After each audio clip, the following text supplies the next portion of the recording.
अब तक की कहानी में जस्टिन और फैराडे ने थॉमस के उस मॉडल को चालू कर लिया था, पर अभी CIA वाले बीच में नहीं आते क्योंकि अभी वो मॉडल पूरी तरह से तैयार नहीं था। वहीं अभी क्ले के कहने पर लीसा भी थॉमस की लोकेशन के बारे में जानने में लगी हुई थी और उसी के बारे में पता करते हुए जब वो कहानी की शुरुआत में आए टॉर्नेडो के बारे में जानकारी निकालती है तो उसको पता चलता है कि उस टॉर्नेडो को आर्टिफिशियली क्रिएट करा गया था। उस टॉर्नेडो को क्रिएट करने वाले सिग्नल कंबोडिया के जंगलों के एक बंकर में से आए थे और इसका मतलब साफ था कि थॉमस भी उन्हीं बंकर्स में छुपा हुआ है। अब जैसे ही ये बात क्ले को पता चलती है तो वो काफी ज्यादा खुश होता है और तुरंत ही फिन से इस बारे में बात करते हुए एक टीम को उन जंगलों में भेजने को बोलता है। मगर क्ले के पास थॉमस के वहाँ पर होने के कोई भी सबूत नहीं होते, इसीलिए फिंच अभी उसके मिशन के लिए साफ मना कर देती है। लेकिन क्ले किसी भी हालत में थॉमस को पकड़ना चाहता था, इसीलिए वो फिंच के मना करने के बावजूद भी एक टीम को उस जंगल में भेज देता है। उन जंगलों के बीच में जाने पर वैसे तो उन सोल्जर को वहाँ पर कोई इंसान दिखाई नहीं देता, लेकिन वहाँ पर कुछ जहरीले पौधे मौजूद थे जो कि इंसानों के प्रेजेंस में आते ही वहाँ पर कुछ स्पोर्स को छोड़ते हैं, जिससे सारे सोल्जर तुरंत ही मारे जाते हैं। उस दौरान एक सोल्जर की गन से धोखे से फायर भी हो गई थी,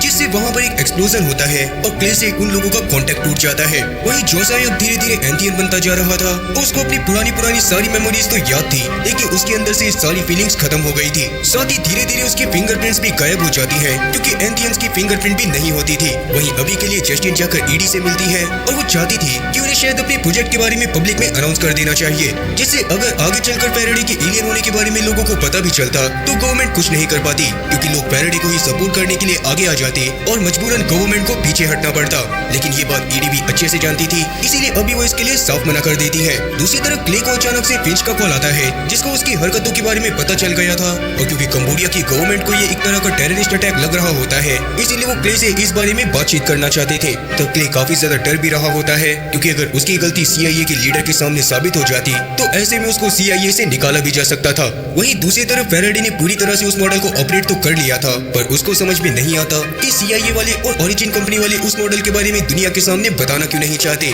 इसीलिए तब फैराडे तुरंत ही थॉमस से कांटेक्ट करने की कोशिश करता है और उस दौरान क्ले के द्वारा लगाए हुए कैमरे अपने आप ही बंद हो जाते हैं। लीसा तो ये देखकर काफी ज्यादा शॉक हो गई थी और दूसरी तरफ थॉमस फैराडे से बात करते हुए फैराडे पर काफी ज्यादा गुस्सा करने लगता है, क्योंकि उसके हिसाब से पिछले 40 सालों से वो सेफली कंबोडिया के जंगलों में ही रह रहा था। लेकिन फैराडे के आते ही CIA वालों को उसकी लोकेशन के बारे में पता चल गया और उन्होंने वहाँ पर अटैक करने की कोशिश करी, पर इस बात पर फैराडे उल्टा थॉमस पर ही भड़क जाता है, क्योंकि थॉमस बस अभी अपने बारे में सोच रहा था, जबकि फैराडे अपने पूरे प्लेनेट को बचाना चाहता था। अब उसके इस गुस्से को देखने के बाद थॉमस को काफी ज्यादा अच्छा लग रहा था, क्योंकि उसके हिसाब से फैराडे इंसानों की तरह इमोशन शो कर रहा होता है और अगर फैराडे अभी झूठ बोलना और सीख जाता तो वो बिल्कुल इंसानों की तरह हो जाता। थॉमस फैराडे को अब झूठ बोलने भी सीखने को कहता है, क्योंकि वो जितना ज्यादा झूठ बोलकर अपनी चीजों को छुपा पाता उतना ज्यादा ही अच्छे से वो अर्थ पर लंबे समय के लिए सर्वाइव कर सकता था। फैराडे को अभी ये बात सही से समझ में तो नहीं आई होती, लेकिन अभी अचानक से रूम में लीसा आ जाती है, इसीलिए फैराडे को तुरंत ही थॉमस के साथ कांटेक्ट को बंद करना पड़ता है। अब क्योंकि फैराडे इस प्रोजेक्ट से रिलेटेड खतरे के बारे में खुद भी जानता था,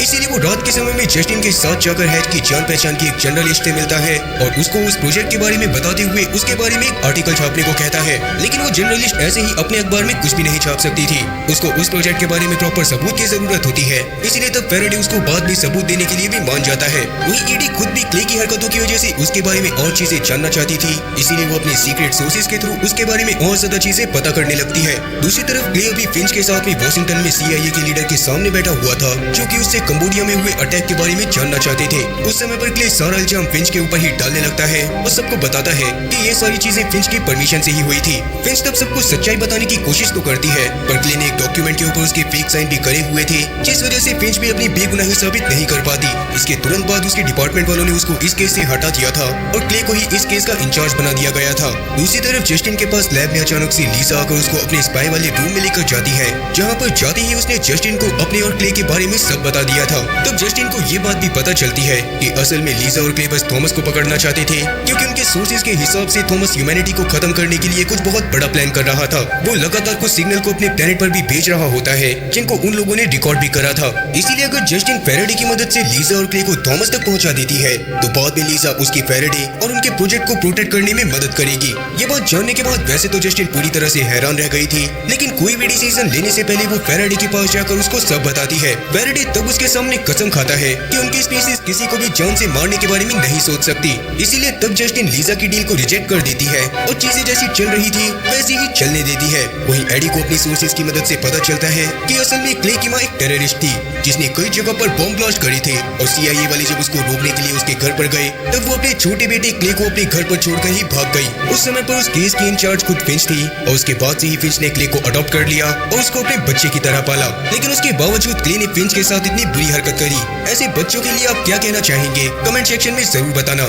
मेरे हिसाब से तो इस तरह के बच्चों से ज्यादा नीच कोई और हो ही नहीं सकता, क्योंकि माँ बाप से ऊपर जिंदगी में कोई भी नहीं है। खैर, क्ले को ईडी की इन हरकतों के बारे में पता चलने पर वो ईडी को जाकर धमकाते हुए उसे उसके पास से दूर रहने को कहता है और ईडी भी इससे काफी ज्यादा डर गई थी। वहीं फैराडे को क्योंकि पता चल गया था कि क्ले और लीजा ने उसके ऊपर नजर रखने के लिए रूम में कैमरे लगाए हैं, इसीलिए वो सबसे पहले तो लैब में जाकर लीजा के कैमरास को बंद करता है और बाद में उसके कंप्यूटर को हैक करके थॉमस के उन सिग्नल्स वाली बात को सुनता है। उन सिग्नल्स को सुनने के बाद न जाने क्यों पर वो काफी ज्यादा परेशान हो गया था और वो तुरंत ही जस्टिन के पास जाकर उसको सब कुछ बताता है। असल में वो लोग जिस मशीन को बना रहे थे वो एक लिमिटलेस पावर का सोर्स है तो, लेकिन थॉमस उसका इस्तेमाल अपने प्लेनेट को बचाने के लिए नहीं बल्कि एक बहुत ही बड़ी स्पेसशिप के इंजन के तौर पर करने वाला है। असल में उनका प्लेनेट एंथिया इतना ज्यादा बिगड़ गया है कि उसको बचाया ही नहीं जा सकता और थॉमस का मेन प्लान यही था कि वो एंथिया से सभी एंथियंस को अर्थ पर ले आएगा और सभी ह्यूमंस को अपना गुलाम बनाकर रखेगा। उसके लिए ही उसने काफी बड़ी स्पेसशिप भी बनाई थी ताकि अर्थ पर एंथियंस को लेकर आया जा सके। लेकिन फैराडे इंसानों को खत्म नहीं होने देना चाहता। उसने इंसानों के साथ काफी अच्छे पल बिताए थे, इसीलिए वो तुरंत ही जस्टिन और जोसाई के साथ लैब में जाता है और उस क्वांटम फ्यूजन पावर सोर्स के मॉडल को डिसअसेंबल करने लगता है। इसके थोड़ी ही देर बाद जोसाई और जस्टिन वहाँ पर से मशीन के कोड को कहीं पर लेकर जाने लग गए थे ताकि वो कोड CIA वालों के हाथ में न लगे। क्ले को जैसे ही इस बारे में पता चलता है तो वो तुरंत ही अपनी टीम के साथ लैब में